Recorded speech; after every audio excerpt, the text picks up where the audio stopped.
Hello, I'm Jessica Ryan Keeney. I'm a family law attorney licensed to practice law in California. This is my son, Terry. You're going to hear him and see him throughout these videos. Not a whole lot I can do about that. Sorry. Working from home. So I am the Department of Child Support Services attorney for Lassen County and Plumas County. And I also have a small family law practice. Please stop, Terry. And these videos are provided for educational purposes only.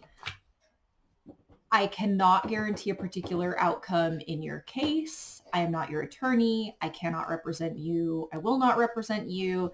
I represent Lassen County and Plumas County. They can't guarantee a particular outcome in your case. They can't represent you either. And I know we promised you a live stream today, but we had some technical difficulty. Apparently we can't do that for another 24 hours. So I'm going to record these videos and then upload them. You can put your questions in the comments below. And then once I can live stream, I can either answer those via live stream or I can do some more videos where I answer those questions. Yeah. Now, you need to know that when I answer your questions, I'm not giving you legal advice. I'm telling you how I've seen those situations handled before. I cannot tell you that that's the best way to handle the situation in your case. For that, you need to go hire an attorney who will evaluate your case and your situation and decide what's best for you. I'm going to have an advisement in the description below. If you agree to the advisement, well then watch and enjoy my videos. So today we're going to handle how to fill out an income and expense declaration. This is for California family law cases only, not helpful in other states. So watch and enjoy. Thank you for joining us. I've got some pay stubs here.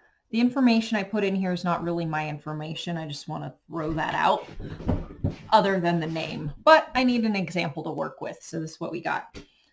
Okay, I'm going to zoom in up top here on the income and expense declaration. I call this section here the title block. So this is where you need to put your name.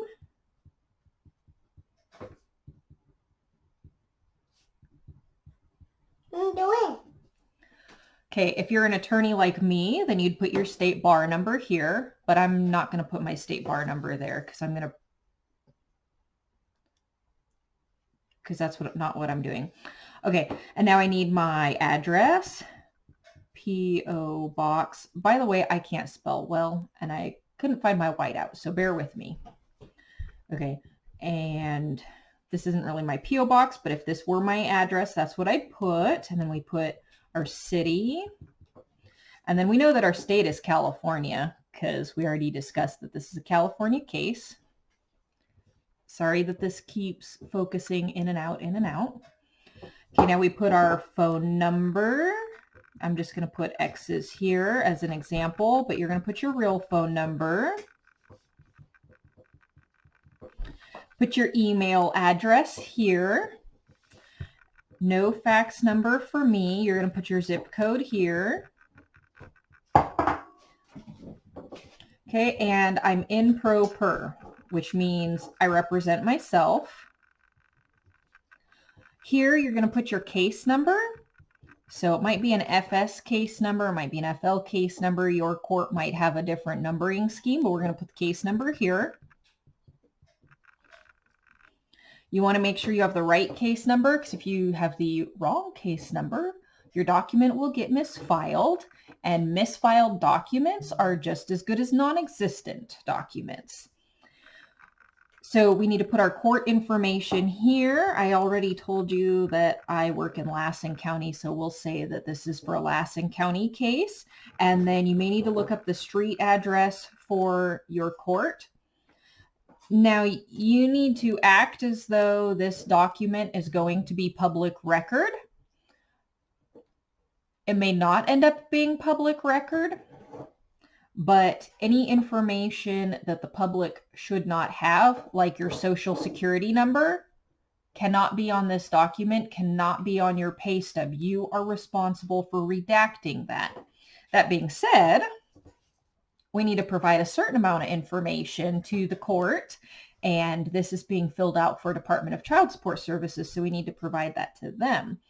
So in this pretend case, Lassen County is the petitioner, and let's say that Sam Smith is the respondent. He's the dad. And then I'm the other parent, Jessica Keeney. So now we get down a little bit lower on our income and expense declaration, and it tells us to attach a copy of our last 2 months of pay stubs. Well, I don't exactly have 2 months of pay stubs. I have 2 pay stubs. I wasn't real good at keeping my records. I would encourage people to go back to their HR department and get a printout of their last 12 months of pay stubs. But if you can't do that, then what I want is I want a current pay stub. This isn't really current, but we're going to pretend that it is. And then I want your first pay stub of the year. So Jessica, that's me, in this scenario happens to be an attorney for some city. And I would put the employer's address here, and you'll do the same. Employer's phone number here. This is so that if anyone, the Department of Child Support Services, the other party, needs to call and verify information or issue a subpoena, they can. You might be saying, it's none of their business. Well, you made it their business when you opened up a family law case or when a child support case was open. In this scenario, I'm an attorney for some city, and I started working for some city in July of 2015. I'm going to put NA here because I'm still employed.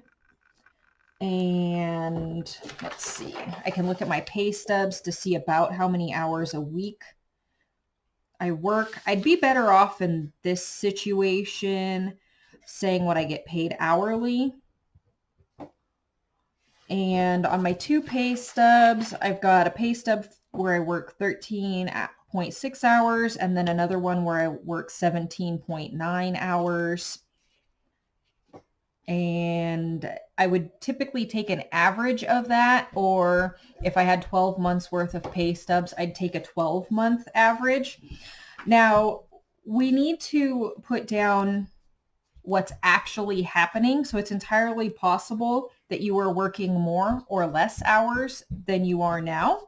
I'm going to say now I'm working 8 hours a week for this employer. My age, I'm going to say I'm 32.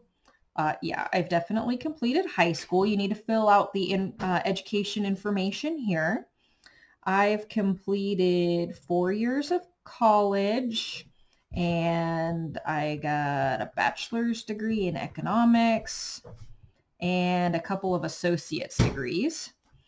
And then I completed 4 years of grad school because law school was 4 years for me, and I got a Juris Doctorate. Professional occupational licenses. Yep, I'm licensed to practice law in California. So that's a California bar license. Last year I filed taxes. I filed for 2018. Oop, made a mistake. I would ordinarily have white out and white that out, but right now I don't. So I just crossed that out and I initialed it. 2018, my filing status was married filing. Nope, that's wrong too. My filing status was married filing jointly with my husband. In this situation, this is a second marriage for me. So this is not the father of the child in this case. Sam Smith is the father of the child in this case. I filed state tax returns for California, and I claimed 3 exemptions, and that was myself, husband. And I already told you guys my son's name is Terry, so we will say that Terry is part of this example. Other parties' income, estimated gross income. Sometimes you don't know what this is, but let's say that I do. Let's say that I know that he makes $6,000 a month, and I estimate this based on personal knowledge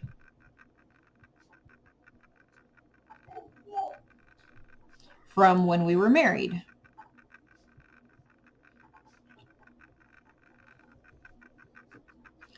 Okay, so we would then date page 1.